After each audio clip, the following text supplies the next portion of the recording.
Hello friends, Beauty's Bake and Cook চ্যানেলে আমি beauty চলে এসেছি আজকে আপনাদের সঙ্গে একটা চকলেট ফ্লেভারের কেক শেয়ার করতে।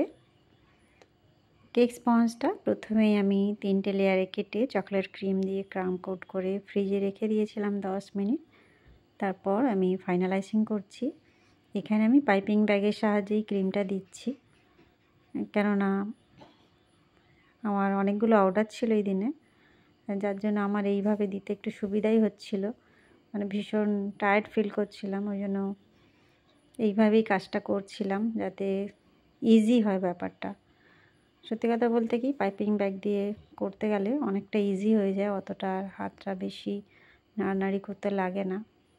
যাই হোক, এটাও একটা টিপস, যখনই মনে হবে যে খুব কষ্ট হচ্ছে একটু পাইপিং ব্যাগের সাহায্যে করে নিলে কাজটা অনেকটা টাইম সেভ হয় আর কি।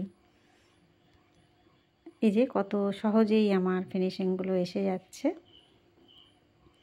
আর বিশেষ করে আমি টল কেক বা বড় কেক যখনই করি তখন সবসময় পাইপিং ব্যাগটাই ইউজ করি। আর নর্মালি 1 পাউন্ড 2 পাউন্ডে আমি ইউজ করি না। যাই হোক, আমি এটা একটা স্ক্র্যাপার দিয়ে সাইডটা সমান করে নিলাম, আর উপরটা এইভাবে ফিনিশিংটা দিতে হয় আর কি। একটু টাইম নিয়েই করতে হয়, তাড়াহুড়ো করলে তো হয় না, কোনো জিনিসই সুন্দর হয় না, তার জন্য একটু টাইম দিতে হয়। এবারে আমি একটু ইয়েলো কালার ক্রিমের সঙ্গে মিক্সড করে নিয়েছি, নিয়ে একটু একটু করে উপরে দিয়ে নিচ্ছি। এইভাবে হালকা একটু ইয়েলো ছোঁয়া দিচ্ছি, আর উপরটায় একটা স্পাইরাল ডিজাইন দিয়ে নিচ্ছি। প্যালেট নাইফটা খুব আলতো করে ধরতে হবে। আস্তে আস্তে সাইড থেকে মাঝখানে এসে আমি শেষ করেছি। আর নিচে একটা বর্ডার টেনে নিচ্ছি, রোজ নজেল দিয়ে করছি। কেন করছি এবারে দেখাচ্ছি। আমি একটা স্পুন নিয়েছি, নিয়ে ধীরে ধীরে উপর দিকে টেনে তুলে দিচ্ছি। দেখুন, এটাও একটা সুন্দর ডিজাইন।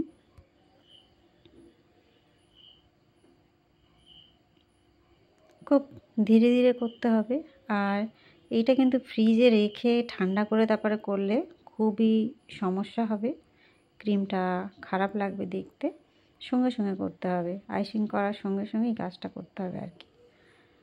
আমি এখানে সবুজ কালার, মানে ঠিক সবুজ বলবো না, এর সঙ্গে আমার একটু ব্লুও মিক্সড করা ছিল। আমি একটা অন্য কেকের জন্য রেডি করেছিলাম ক্রিমটা, যার জন্য কালারটা একটু অন্যরকম লাগছে, মানে প্রপার গ্রিন নয় এটা।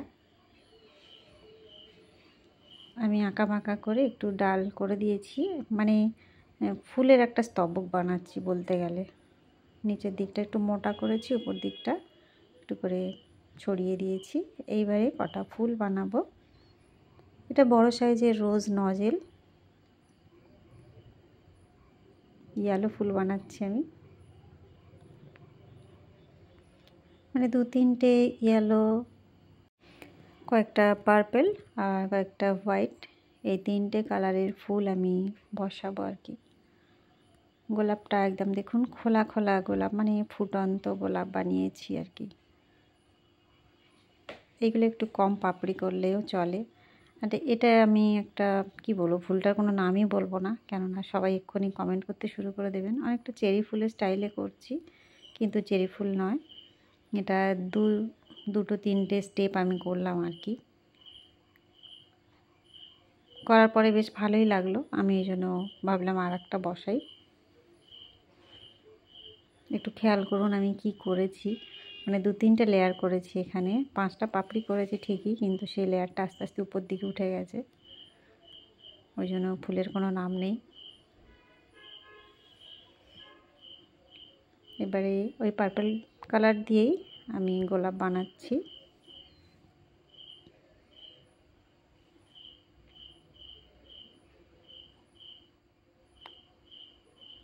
আরও কয়েকটা ফুল আমি বানিয়ে নিচ্ছি। এবারে হোয়াইট বসাচ্ছি, যেখানে যেখানে ভালো লাগলো আর কি বসিয়ে দিলাম। এই যে এবারে কয়েকটা পাতা বানিয়ে নেব। পাইপিং ব্যাগটা আমি ভি শেপ করে কেটে নিয়েছি, সেইভাবেই কাজটা চালিয়ে দিচ্ছি। মানে আমি এটা দিয়েই ফুলের যে এটা বানিয়েছিলাম ডালগুলো, সেই পাইপিং ব্যাগটাই কী করেছি আবার ভি শেপ করে কেটে নিয়েছি, নিয়ে একসঙ্গে দুটো কাজ আমার হয়ে গেল, নজেল এখানে লাগলো না।